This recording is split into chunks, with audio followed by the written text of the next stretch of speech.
SSC অর্থাৎ school service কমিশনের এই যে একটা করুণ চিত্র তোমাদের সামনে তুলে ধরবো, এইটা যে করুণ চিত্র দেখার পর তোমাদের মানে এই রাজ্যে কত যে শূন্যপদ আছে সেটা নিজেরাই ক্যালকুলেট করবে।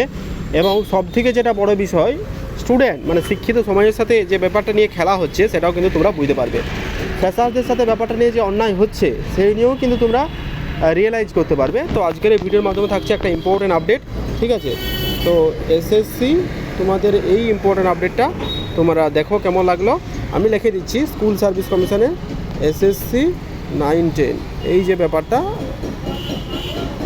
তার সাথে 11-12 দুটোই কিন্তু থাকছে আজকের ভিডিওর মাধ্যমে। কাজে ভিডিওটা অত্যন্ত ইম্পর্টেন্ট, স্কিপ না করে শেষ পর্যন্ত দেখো, কথাগুলো মন দিয়ে শোনো। আশা করছি একটু হলে উপকার আসবে। ভিডিও শুরু করার প্রথমত এবার রিকোয়েস্ট, তোমরা যারা ভিডিও দেখছো লাইক করো, চ্যানেল তো তাহলে সাবস্ক্রাইব করে দিও। টিন নাও যারা টেলিগ্রাম চ্যানেল যুক্ত হন, লিঙ্কে ডেসক্রিপশন টু জয়েন নাও। কাজ ছোটো বড় আপডেটগুলো ফার্স্ট অফ অল আমরা টেলিগ্রাম চ্যানেল প্রোভাইড করে রাখি, তাই এনে request you join our Telegram group, description লিঙ্কলেও চেক আউট করে নিও। আজকে একটা নিউজ 80 দেখতে পেয়েছো, বাংলা তরফ থেকে একটা প্রকাশিত হয়েছে আর্টিকেল। সেখানে বলা হচ্ছে এসএসসি রিক্রুটমেন্ট 2026 12,000-এর বেশি।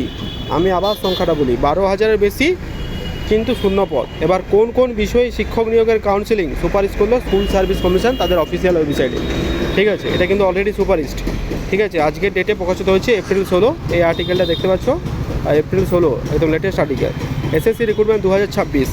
এখানে একটা ইম্পর্টেন্ট বলা হয়েছে যে এই সূত্র অনুযায়ী একাদশ দ্বাদশ শ্রেণীর শিক্ষক নিয়োগের প্রক্রিয়ায় 12,000-এরও বেশি শূন্যপদ রয়েছে।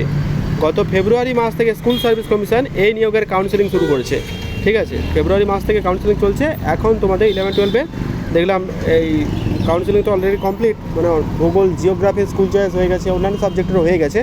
এবার 9-10-এরও দেখলাম ভেরিফিকেশান লিস্টেড কিন্তু কমিশন তাদের অফিসিয়াল ওয়েবসাইটে দিয়েছে, ঠিক আছে? এসএসসি আশা করছি মে মাসের মধ্যে যে 35টা বিষয়ের কাউন্সিলিং প্রক্রিয়া সম্পূর্ণ করা সম্ভব হবে বলে তারা মোটামুটি একটা আশ্বাস দিয়েছেন, ঠিক আছে? 9-10-এর তো এরকম একটা লিস্ট দিয়েছে দেখলাম কাউন্সিলিংয়ে। তো এই কাউন্সিলিংয়ের ব্যাপারটা কী হয় সেটা এসএসসি জানে, বাকি কেউ জানে না। তো এসএসসি 9-10 এই বলেই থাকছে আজকে দিয়ে। যে গলদ বা গরমিল দেখা রয়েছে, রাজ্যে এত পরিমাণ শিক্ষক নিয়োগ করতে হবে, এত পরিমাণ ফাঁকা আছে, যদি আন্দোলন বা ডেপুটেশন বা নিজের অধিকার না বুঝো, এই সরকার প্রতিনিয়ত তোমাদের কিন্তু বকা বানিয়েই যাবে। কারণ প্রচুর পরিমাণ শূন্যপদ, এই শূন্যপদ থাকাটাই অবসাম্ভিক।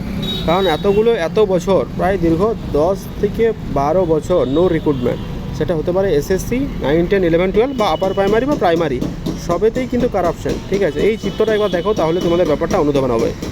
সবেতেই যেন কারাপশনের ব্যাপার, ঠিক আছে? এসএসসি 26,000 দুর্নীতি, ফুড এসআই দুর্নীতি, প্রাইমারিতে কত দুর্নীতি তার হিসাব নেই, ঠিক আছে? ফায়ার ব্রিজে দুর্নীতি, আপার প্রাইমারি নিয়োগ নেই 10 বছরের বেশি, ডাব্লিউবিসিএসে 0 পেয়েও চাকরি, নিয়োগ ঝুলছে, স্কুল বন্ধ হাজার, স্কুলে শিক্ষক নেই বছরের পর বছর, কি সরকারের উদাসীন, ঠিক আছে? প্যারা টিচার নিয়ে স্কুল চলছে, বেতন না ভিক্ষা, সিভিক পুলিশ দিয়ে রাজ্য চলছে, বেতন না ভিক্ষা, 7-8 বছর ধরে প্রাথমিক শিক্ষায় নিয়োগ ঝুলছে, ললিপপ শূন্য, তাও নিয়োগ নেই, শিক্ষক নিয়োগ নেই। এসএলএসটি পরীক্ষায় এটা কি 10 বছর বন্ধ, আপার প্রাইমারি নিয়োগ 10 বছর বন্ধ, ঠিক আছে? ফুড এসআই নিয়োগও ললিপপ।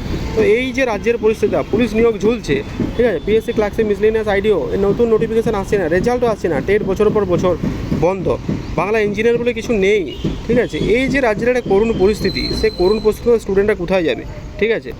মানে কি বলবো, এত বাজে অবস্থা। সেটা হতে পারে পিএসসি, সেটা হতে পারে এসএসসি, সেটা হতে পারে যে কোনো বোর্ড, ঠিক আছে? এই যে ব্যাপারগুলো, এই ব্যাপারগুলো তোমার সাথে তুলে ধরলাম, দেখে জানিও। আর নিজের অধিকারটা না বুঝলে কোনোদিন কিছু হবে না। ভালো থেকো।